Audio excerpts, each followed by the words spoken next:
There's nothing like going out of the pits and turning right in Saint-Devote and driving up that hill, third, fourth gear, foot flat under the bridge, 170 odd miles an hour, and then looking up and seeing the casino in front of you, and at that moment thinking, God, I gotta go left, I gotta go left, and coming round the corner past the Hotel de Paris. To race here is just magical.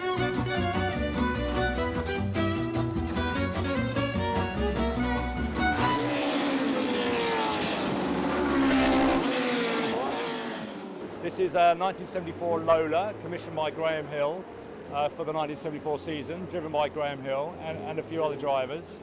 It has an interesting story because it ran the Cosworth DFE, but at the end of the season they wanted to try the Alfa Romeo. So they took the chassis and they shortened it to fit the Alfa Romeo flat 12 engine, but it turned out the project didn't go anywhere. But by the time we bought the car, which I think was in about 16, it was owned by an Italian gentleman, and it was very original, and we took the car, and it was quite a short wheelbase, which we thought was fine, but only 2 years ago here in Monaco, they pointed out that it's too short. And then we did a bit of research and realised that they'd chopped 6 inches off the car to fit the Alfa Romeo engine and left it like that. So we tried to persuade the FIA that we should be able to run it with an Alfa Romeo engine if we could find one, but unfortunately, because it never actually ran in period like that, we couldn't, so we've had to put it back to its original size with the DFE engine. But it's lovely to drive. I'm not driving it this weekend. Steve Brooks is driving it. Last time we were here, Roberto Moreno drove it and was very successful in it. But just a very easy, fun car to drive and perfect for around here.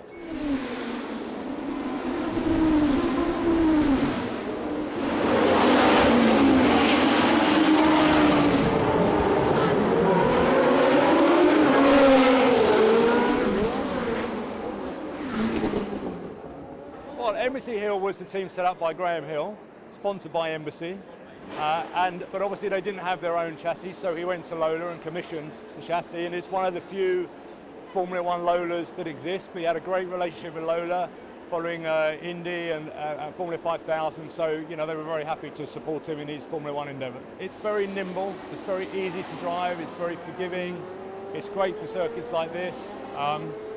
You wouldn't want it on a Paul Ricard or Silverstone. It hasn't got the ground effects, but tight corners, the nimbleness of the car, and it just makes you feel alive when you're driving it. Driving this car here, you have to have the nose on the ground. The key thing for this car to have good entry speed is to have the nose on the ground. So I did some changes on the bump rubbers and packers that you can see there on the shocks. Those white and yellow things there right in the middle of the springs. So we adjust that in the test day we did in the lab. And we put the nose really on the ground, and the car really turns really well here in Monaco. It's more or less what I've done to qualify here a long time ago, the Andrea Moda. We went to a very slow track. We made the car really pointy and sharp entry, and it was very quick here in Monaco. And everybody was surprised to have this car qualified P2 against cars much newer than this car. And now Jamie has done an upgrade to it. The car has a little bit longer, so it should be even better here now. So, but I had my pleasure to drive an icon car of Graham Hill in Monaco, the Embassy Street car. It's a treasure that will carry with me forever.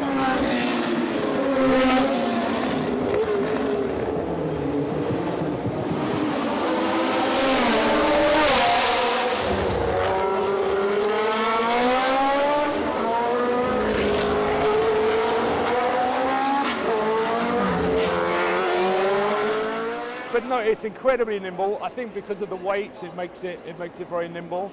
The power gets put down so easy with the tyres. The tyres are big. The car moves around a lot, but in a nice way. Doesn't frighten you. It's just a fun car to drive. Yeah, and lots of the originality. I've got the original steering wheel. There's lots of original bits that that steering wheel is the same steering wheel that Hill held in period. Yeah, it's a very special experience. There's nothing on this circuit that is not challenging. There is not a moment. There is not a place where there isn't a wall. So it's not a circuit you can relax on. Usually you can put a tyre over the edge, get away with it, lose it. Here you can't do that. And so there's nothing about this circuit that is forgiving. We've raced it in Japan, we've raced it in Mexico, we've raced it in the States, all around Europe. You know, it gets invited to lots of places. It's a livery that people really remember, and they just love seeing it.